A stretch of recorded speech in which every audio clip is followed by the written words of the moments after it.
Hello, everybody, and welcome back to Draft Class Season 3. I'm Kris and really excited to be here once again with you all ahead of a draft where, shocker, this time the Knicks actually have some draft picks. We got a whole show out last season thinking about what might happen if they did decide to get a draft pick, but we should have known better with Tom Thibodeau at the helm this year. 3 picks, 24, 25, 38, just as a quick refresher. And that means there's nobody better to have on right now than Presidente from the Strickland. If you haven't seen, he's leading their draft coverage again. They have a series going on that is really great in regards to highlighting some targets for the Knicks in that late first round range. Guys like Yves Missi, guys like even Devin Carter as a reach, but covering that whole range of prospects. And it's a lot of guys I like too. Prez, how are you doing, my man? I'm good, man. I've memory hold the prior 2 seasons of us not having draft picks in light of our playoff success. I consider it a mystical sacrifice that was necessary for us to reach the heights that we reached. A sacrifice not by the Knicks, mind you, but by me personally. So I've paid my price, and I fully expect at least 1 draft pick from the Knicks, if not 2. I'm not going to ask for 3 because I'm not greedy, but give me 1 or 2. That's all I ask. I love it. I think they pick somebody as well. I don't even know about 2 because who knows, right? But I guess we'll start super broad scheme here.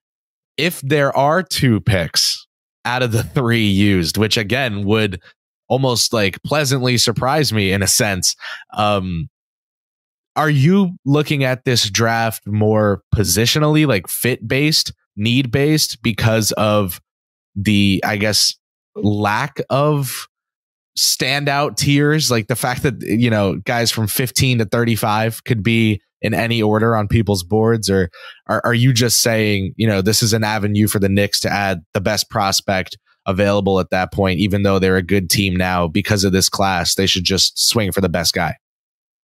I'm looking mostly just at talent with an asterisk because I'm not privy to their secret plans. So, for example, if they were going to trade Mitchell Robinson this offseason or maybe this season, then I would more strongly, or even next offseason, I would more strongly consider a big who's good. You still got to obviously like really like the player, just because the idea of like, I'm now fully Tibbs pilled and I want like 48 minutes of quality center play, even in event of an injury.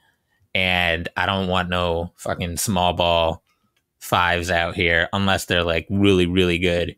So the idea of preparing for that by giving some young sender time to be an understudy under Mitch and Ihart is really appealing. But aside from like a situation in the near future where we expect positional depth to be really shallow in a specific way, another example might be, you know, I personally love Rokas Jokubaitis and think he needs to be freed from the chains of despair over in Europe, where he's stuck behind the ghost of Thomas Satoransky and the corpse of Ricky Rubio. So freeing him from that bondage would be an adequate way to fill our backup point guard spot. But if they don't trust him to do that, then maybe I would give a little more weight towards a ball handler.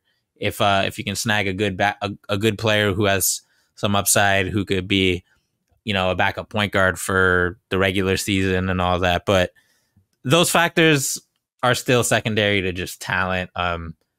There's definitely some players where I'm just like, I really like this player. I don't care if we got wings or big guys or jacked guys or whatever.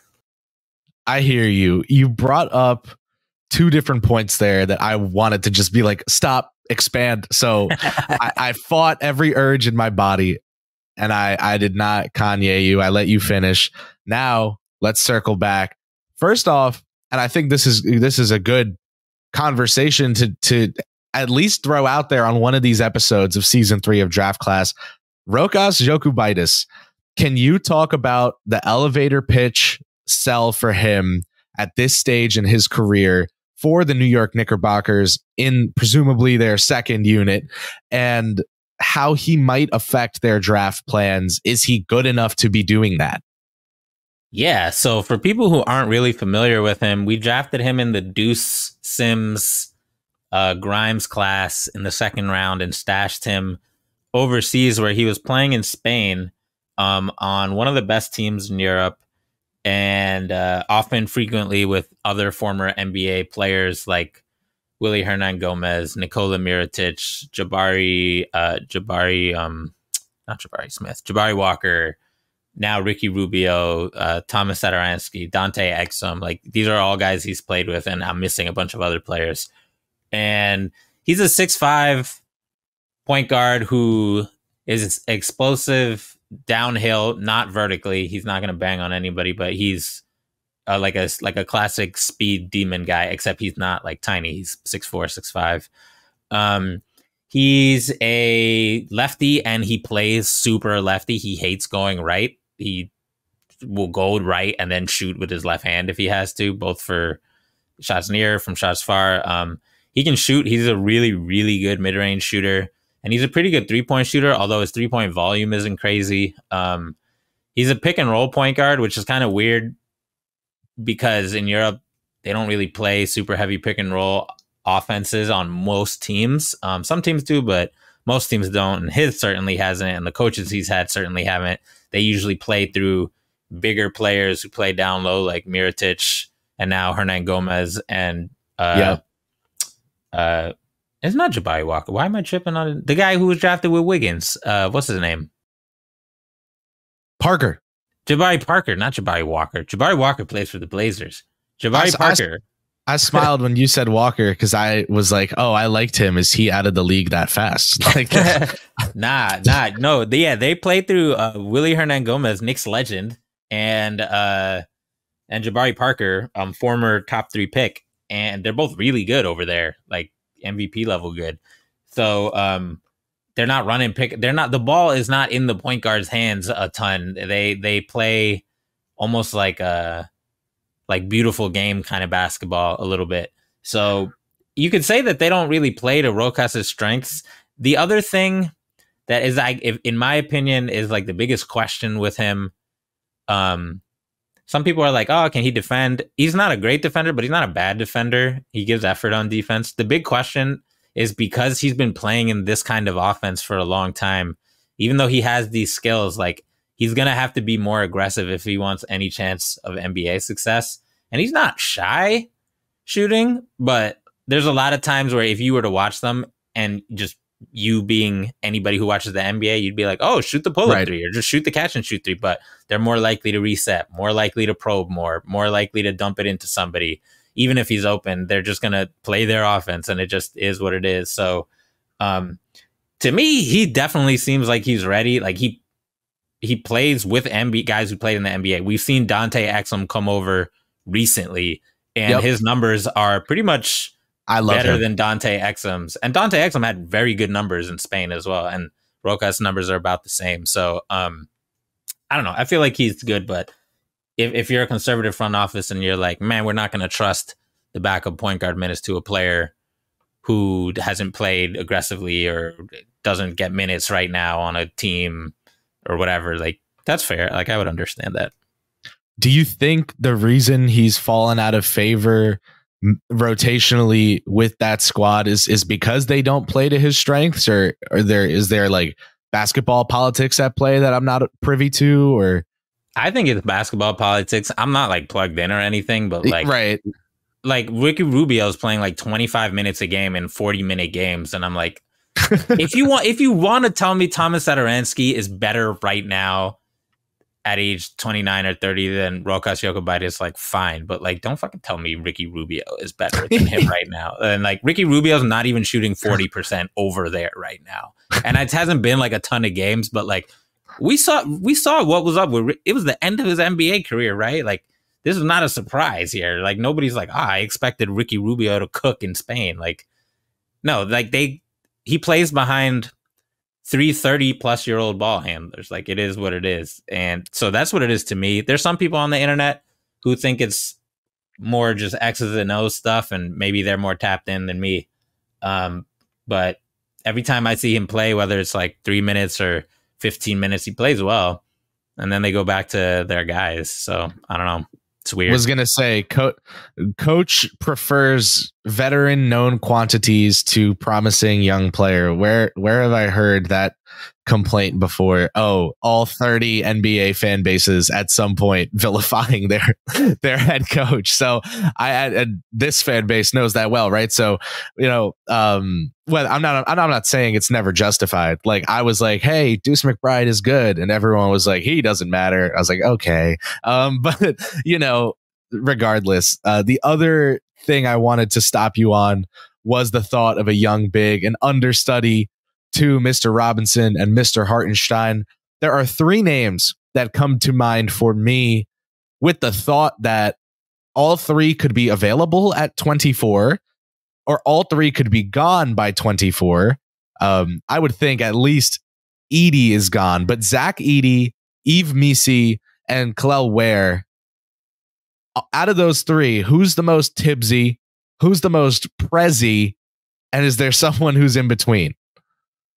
I'd say the most Tibbsy is probably Edey, just because he's the most ready to hoop right now. He's not old, but he's older than the other two guys who are pretty young. Missi's a teenager. Kel'el Ware is a recent 20-year-old. Edey, I think, is like 21 and change, or just 22 or something. Edey's ready right now on offense anyway, and on the glass. On defense, not so much, but like very few guys are like Derek Lively who are just ready on defense from day one. Yeah. Edey is newly 22, so that adds up. Yeah, that helps him out. And, he has things that he could do in the NBA right now. He's going to be the strongest player on the floor 99% of the time right now. He'll be able to move NBA defenders right now, and he'll be able to rebound over people right now, and set screens right now, and make free throws right now. Yep. The question is like, his pick and roll defense and all that stuff is really starting from square one. You could wind up, you could like fall over into some decent defense just by being huge and being near the rim, especially in the regular season versus bad teams. But like, he doesn't he literally just doesn't know pick and roll defense because he didn't have to. Because in college, if you're 7'5" or whatever, you just go to the hoop and you dare them to shoot an inefficient mid range, and you're like, go ahead, future guy who's going to play in Australia. I dare you to shoot the most inefficient shot you could mathematically shoot over the largest player in college. And it's good math for you most of the time. You don't have to worry about like corralling the rim runner and the ball handler and Spain pick and rolls and and all that stuff. So in the NBA, like, he's definitely going to have to learn some stuff very soon on defense. But all three of these guys are going to have to some degree, learn like the intricacies of NBA defense as bigs. Like, none of them are going to be Derek Lively. So from that perspective, Edey's way ahead of them on offense. So he's Tibbsy. In terms of who's Prezi, none of these three guys are really handling the ball like that.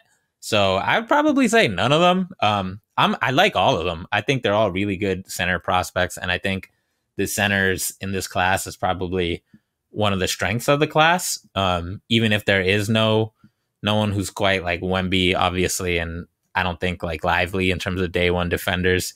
They're all pretty good center prospects. So in my order, I would put them for the Knicks, Edey, Missi, Ware, but literally anybody could put them in any order for the Knicks, and I'd be like, yeah, that makes sense. That's this draft class in a nutshell. Yeah. And to let me now that you're juggling three names at once, I'm going to throw a fourth at you, and let's see where you sort it. I went to Fordham. I'm a recent graduate. I love A10 basketball. So you knew this was coming. DaRon Holmes II. Is he someone the Knicks would draft and have as an understudy, or does he just not fit the bill of what they want out of their fives? A year ago, I would have said, hell no. But they was running out Precious at the 5, and he's got a little bit of Precious to his game, except he's probably like a little less hectic than Precious. And Precious to his advantage is a little more, they're both undersized and athletic, but Precious probably got a little more, I mean, he certainly has more muscle now, but he probably had more muscle coming into the league than DaRon. But they're similar in that they're guys who the appeal is like, oh, they could put it on the floor. They can, you know, DaRon Holmes was bringing up the ball and like running inverted pick and rolls. And I'm a little lower on him than some people just because I'm like, what? He's not going to be running the offense or he's not going to be the pick and roll ball handler in the NBA. Yeah, like all that stuff that works in the A10 that they let him do to like cook the crap out of these future target managers, right? That's not going to work in the NBA. So, I mean, but he's talented though. I would put him fourth in that group, but not like by a lot, like pretty much in the same tier. Like he's super talented in his own right. He's definitely the best shooter of the group. Yeah. That's for sure. There are skills there. And part of the reason I ask about him is because Sam Vecini of The Athletic mocked him to the Knicks at 25 with half of his write-up being analysis and half of his write-up being the Knicks are probably going to trade this pick. That's honestly a fair blurb. Pretty, probably a smart, no comments, 10 out of 10. Bojan 24, 25, and 38 all going out in like a 6-minute span is going to be really funny. That said, we've talked some centers. You said earlier you are now Tibbs pilled. Tom Thibodeau has iced his way into your heart, and you want 48 minutes of elite or at least top grade rim protection on the basketball court at all times in an effort to prevent the other team from easily putting the round orange thing into the other round orange thing. Understood. Ryan Dunn, do you see him out of Virginia as a small ball 5? And does that inherently take him out of the running for you to keep wearing orange and blue, but just a different shade of each one? You know, it's a really good question, and it reminds me, I won't go on the longest tangent, but here's the short version of it. I was super low on Jonathan Kuminga, who is a very talented prospect, and similarly to... I know, I look like a dum-dum because I was a dum-dum.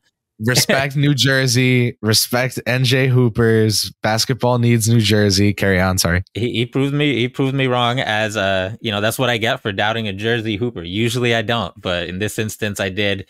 And the reason was I was like, man, some team's going to try to use him like T-Mac or Grant Hill or DeMar DeRozan, and he's going to be terrible at it.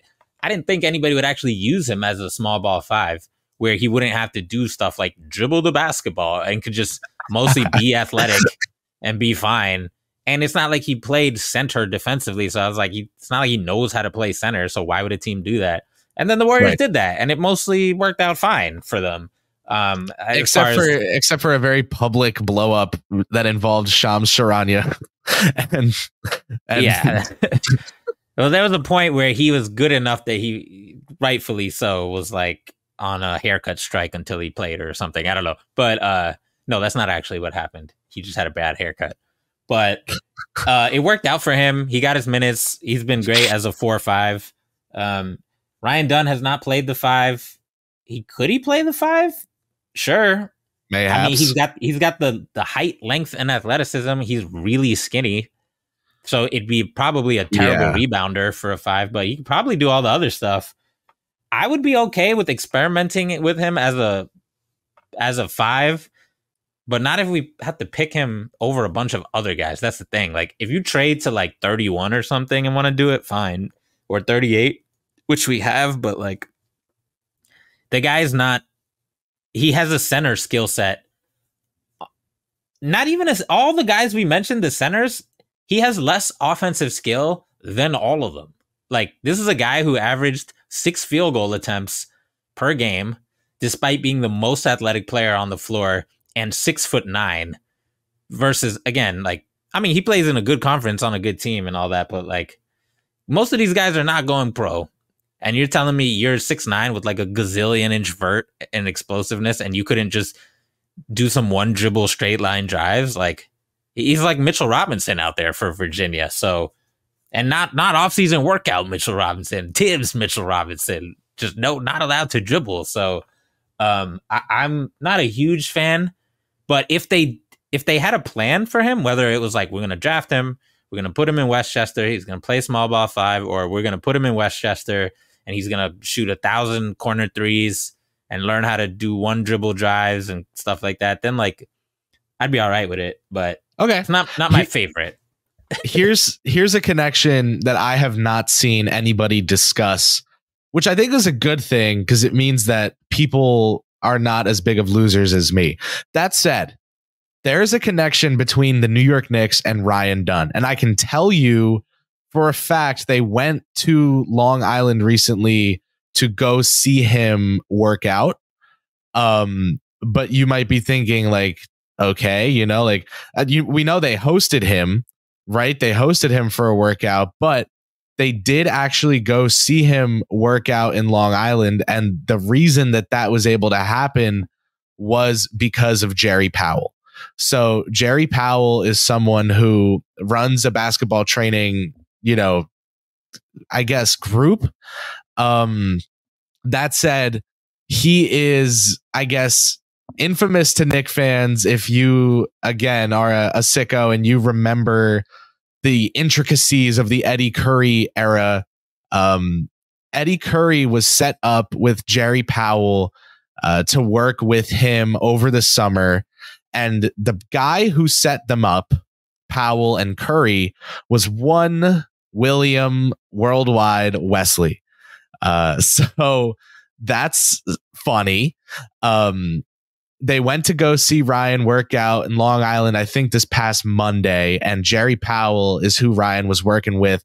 Wesley used to show up at Knicks camps and Knicks training sessions in like 2009 because of Edey Curry, and he set Curry up with Powell. So if the Knicks have an inside track on anyone in this class, it would be Dunn, because of the fact that Wesley and Powell have such a long-standing relationship, going back to Wesley setting Powell up with Knicks players back when I was 7 years old. I'm not sure if that would or should change anyone's opinion of Dunn or anything, but I just think the Knicks will have really good intel on him. One thought I had when I saw that, I didn't know all that. That's awesome, connecting the dots. Good job. But when I saw that it was reported that he worked out for the Knicks, in my head I was like, oh well, we not drafted him, because it feels like the only guys we ever hear work out for the Knicks are like, forget second round picks, it's like undrafted free agents, like guys I've never heard of. Me, Prez, the sicko, like I haven't heard of. So I was like, damn, if they leak it, they really don't give a, so, but maybe they do. Someone reported that, I don't remember maybe a favor to Powell, that they'd leak, having him in if they're not interested, but just putting it out there and could be drumming up stock. If you remember in the 2020 season out here. Yeah. In the 22 cycle, they brought in Branham, Dyson, and Ty, and they let the media talk to all three of those guys, which to me was the loudest "we are not taking any of these three guys" statement ever. So we think similarly here when it comes to that. Perhaps. I don't know if I believe it, but it would be the first time there was like, we've heard a couple of times where they've sat down, like, oh, the Knicks sat down with Kyra Lewis, or they sat down with Devin Vassell. But that's usually really close to draft time, and those are higher pick guys. So I don't know. You're better at reading the tea leaves for all that stuff. All I know is this guy shouldn't be a first. If you want him, you can go get him in the first round, but you probably don't have to get him in the first round, is my point. Like the Knicks could have gotten Deuce in the first round, but they were like, we can get this guy in the second round. Let's do our trades for Quentin Grimes instead, and then we'll pick Deuce later. And they were able to get the players they wanted. So, yep. Rokas at 34. Herb Jones went 35, which opened the lane for Deuce McBride at 36. Great pick. Love that kid. We're like the same age, maybe not kid. Anyway, speaking of guards that come off the bench for the New York Knicks, I'm going to give you a lane to talk about your favorite targets, but I have to punish you first. And that means talking about Tyler Kolek, who I think the measurements, like maybe rightfully, scared you off, or confirmed doubts. But like, what's your thought process with Marquette's Tyler Kolek? Just played under Shaka Smart, and Smart was really openly describing him as the best player in the Big East. He's a leader of that Marquette team. Even without him, they won the Big East tournament. And then, Kolek came back and played with them in the NCAA. But what do you make of him as a prospect and as a potential New York Knicks target? Well, they won because Cam Jones is better than him, and Cam Jones is returning to school because Kolek is graduating, and now Cam Jones can be the point guard and improve his stock greatly. That being said, Kolek he was very good. You don't have stats like he had for 2 years in a row, like not just good, but great, legit great stats. Obviously, Marquette's been a very good team with him at the helm. He's probably the best passer in the draft. I was talking to Schwinn on Pod Strickland today about it. You don't have an 18 assist game by accident. Even if he's playing with NBA type players like Cam Jones and Iguodala, like some of his passes are legit, like works of art. And the thing that makes it more impressive is like, this isn't a guy who's really blowing by people or breaking their ankles to smithereens. So he's just constantly threading needles, like with ease. So he's truly like a point guard in that sense, and he can shoot the hell out of it off the catch. For me personally, if someone's that short, and therefore I'm like, I don't know how far you get on defense, the bar just becomes really high on offense. And with Kolek, I'm like, he has real gifts, true gifts. The passing is a gift. His shooting on the catch is a gift. His floater is elite, an amazing gift. But I'm like, you're not blowing by somebody without a screen. You're not breaking their ankle.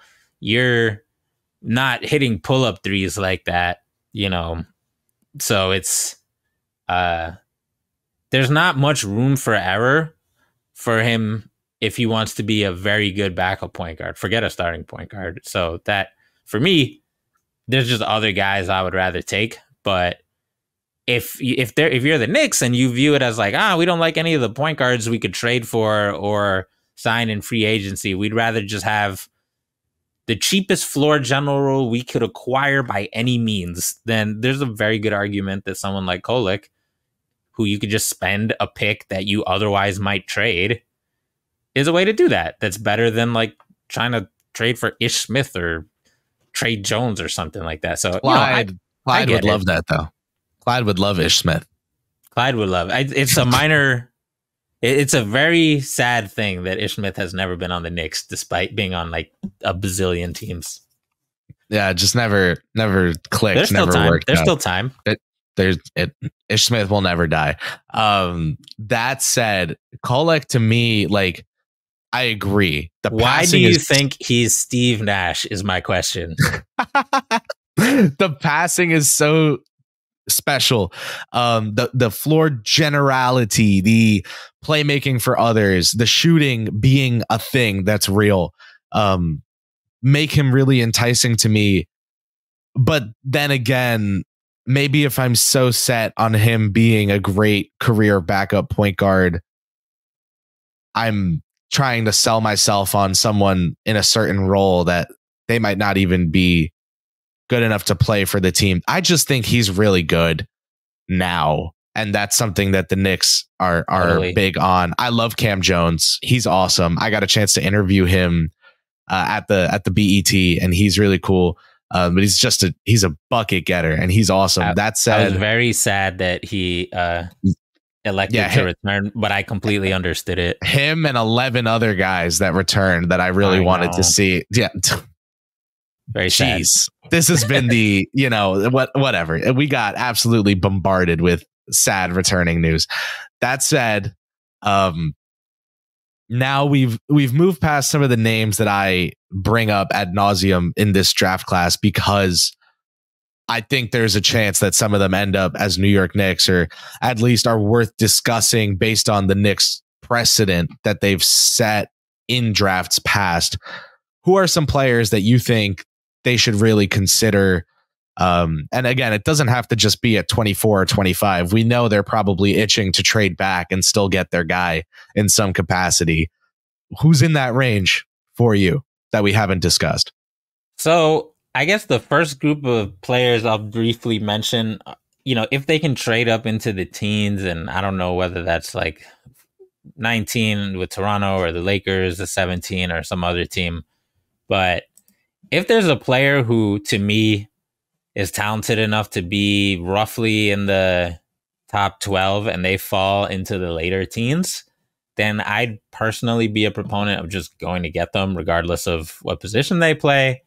So some players who, to me, are probably that level are like Devin Carter from Providence. Do you buy the lotto promise thing with him? I don't buy a promise, but I bet he gets picked in the lotto. Okay.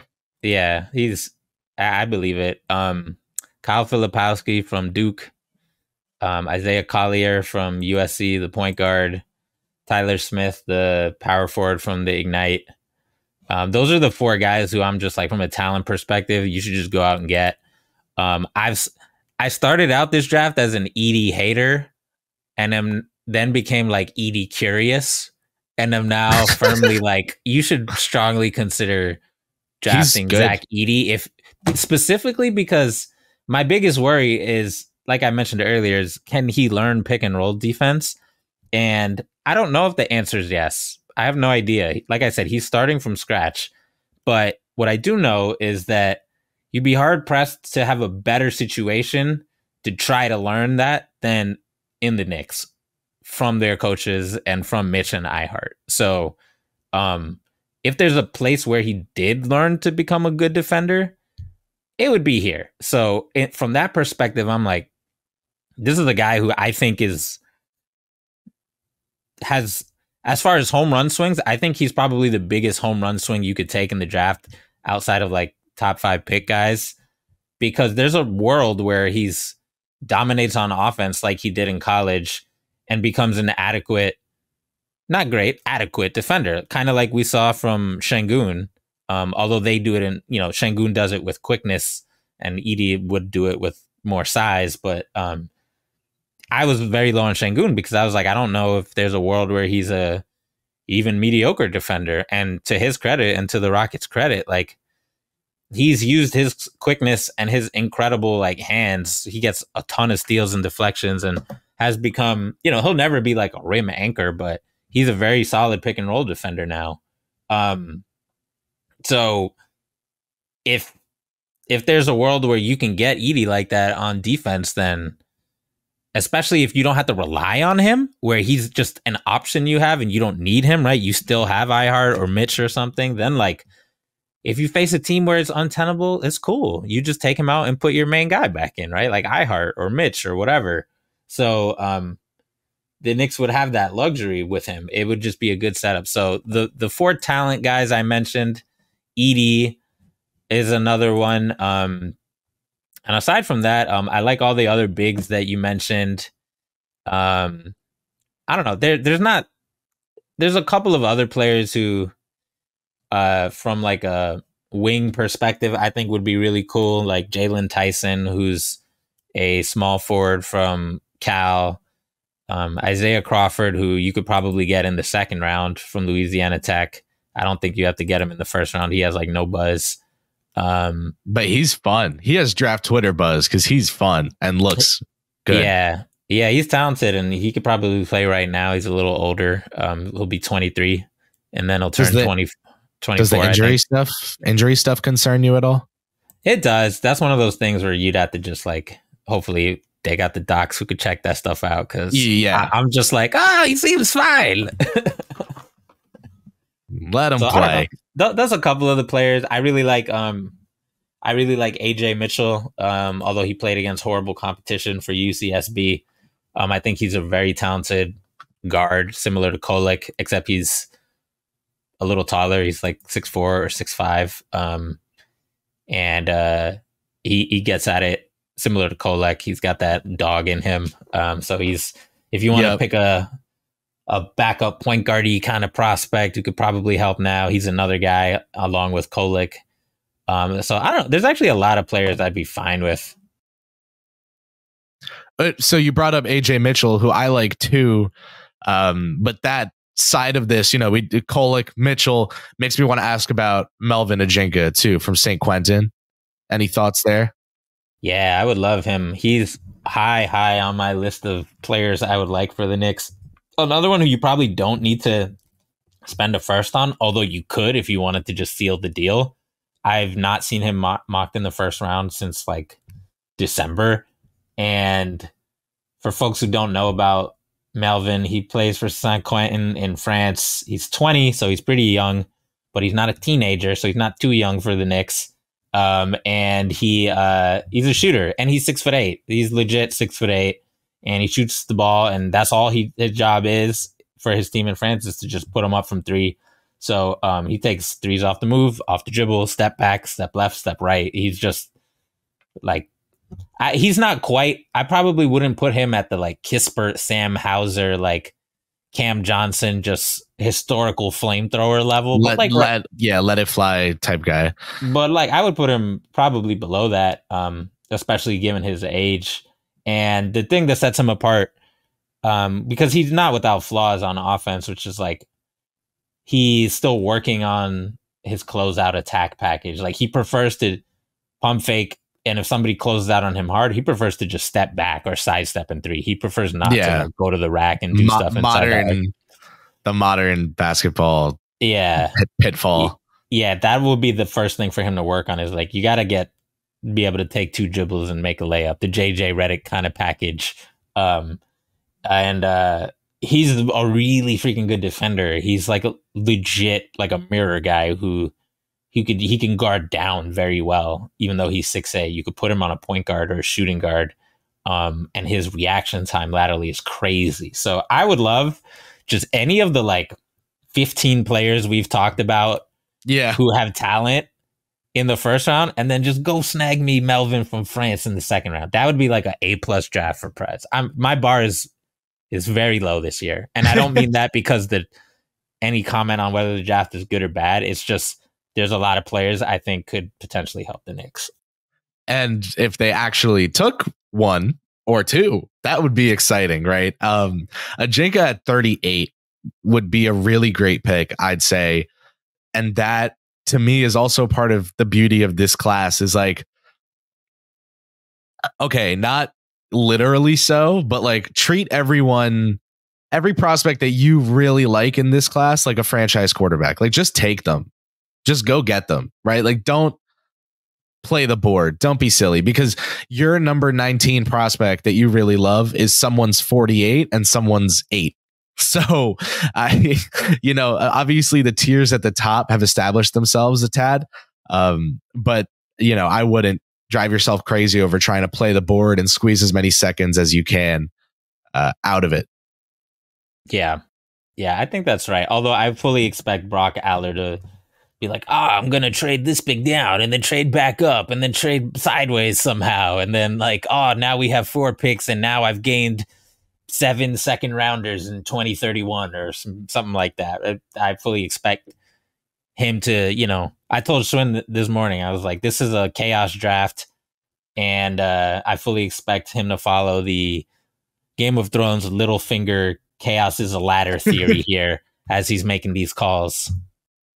Like Arizona Cardinals trading out and back in and, all sorts of fun ways to go about it. Okay. I think we've exhausted the list of targets. I have one last name for you before I let you go. And I guess it's redundant because of McBride, but I still just have to ask you. I want to know your take on this kid, Reece Beekman. Reece is not a guy I've thought that much about, but I really enjoy watching him play college basketball. Yes, he is fun. He's a phenomenal defender for Virginia who played with Ryan Dunn. And for people who are listening, we spent some time talking about Dunn, who was probably the best non-big man defender in college basketball, if not just best defender straight up. Beekman is probably right there in the top 5 or top 10 in terms of defender, even though he's 6'3" and actually not, he's incredibly athletic, but he's not big. He's not like a jacked point guard. No, not at all. Yeah, but his timing and his just pestering ability and his screen navigation is great. And he's a really good passer too. He was asked to score by necessity at UVA, but I wouldn't expect him to be a scorer in the NBA. So I think somebody will take him in the second round. And if not, somebody will take him as a undrafted free agent just because he's a guy who, like, at the bare minimum, you put him on the floor with other guys trying to make the team and he's going to make them earn it. He's going to be like, all right, you want to get past me? Good luck. Like, you know, especially the younger players. So he's a dog, and it would not surprise me if he just dogged his way onto someone's roster as the third, fourth point guard, kind of like Jordan McLaughlin, I think is his name, the guy who he played on the Wizards and now he plays in Phoenix, and that's pretty much what he did. He's just like, I'm gonna be a full court pressing, lock up short guy, and also like passable at hitting catch and shoot threes, and this is gonna make me stick. McLaughlin's the Minnesota one. Phoenix was that? Do you think of Javon Carter? Nah, he's on Phoenix right now. I might be tripping. Let me see. Jordan J-Mac is a Timberwolf. No, this is going to be 2042 sitting around with the guys naming random NBA role player fodder. Maybe he got traded and I didn't even realize it. Honestly, that's probably what happened. J-Mac has been a Timberwolf for like 2 years. The short guy, right? He's like 6'1" or 6'2"? Yeah, he's not big. Dang. Well, maybe, hopefully, this is the right person. If not, my bad. 6 foot flat, McLaughlin. Yeah, maybe. Yeah, I don't know. I thought he was still on Phoenix. He's still in the league, is my point. Yes, he is. Yes, he is. Maybe even like to go to the W, like Kate Martin a little, right? Like going to the Aces and carving out a role is insane. And actually playing minutes when Hammond does not play rookies is insane. So, yeah. Yeah, I mean, Beekman will. I think he can. I think he'll be in the league. The X-Dog percentile is very high. Very high. 99th percentile. 99. Okay. With all that said, Prez, one final question for you. Where can my lovely listeners and viewers go support your latest piece of content or latest venture or latest podcast? I know Schwinn was telling me he heard about Ron Holland for the first time today. I was like, oh, you were talking to Prez. Yeah, exactly. And Schwinn's like, oh, so I described Ron Holland to him, and he's like, oh, so he's like what RJ was supposed to be. And I was like, yes, exactly. So wow, that hurts. That hurts.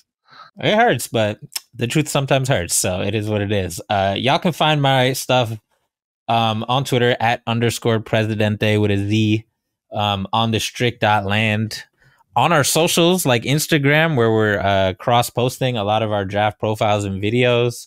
And for the first time on Reddit at r/NY Knicks, where we're posting pretty much most of the draft content that we create and letting the good folks over there have at it in their comments. Or is it called comments? I'm old. I don't know. Yes, it is. All right. Yeah. Yeah, there. So it's pretty cool. So I've been on Reddit. I've been in these Reddit streets talking draft stuff. So come find me on Twitter, on Reddit, wherever, man. I'm out here. That's going to be the first time I've been in these Reddit streets, is a string of words that's said together. Draft Class is a podcast that makes history. Thank you so much, Prez, for joining the show. I really appreciate it. This continues an annual tradition of us talking Knicks draft together. Hopefully it breaks the annual tradition of us never talking about a single prospect that actually gets drafted to the Knicks. That's just because they haven't been making those picks. That said, I bet if they did, we would have, gotten to there at some point. Thank you so much for taking the time, man. It's always such a pleasure. Yeah, you got it. Thanks for having me. Thank you so much, everyone, for tuning in to episode 2 officially of season 3 of Draft Class here on Knicks Film School. Make sure you give the show a thumbs up, a 5-star rating wherever you're listening. Subscribe to the KFS channel. We have so many great content creators putting stuff out, even in the off season, which is now shortened for us with the Knicks playoff success, as we were discussing off air before this show. Thank you so much for tuning in. You are all the best. Have a great week, and we'll see you for Dream and Draft Class coming up.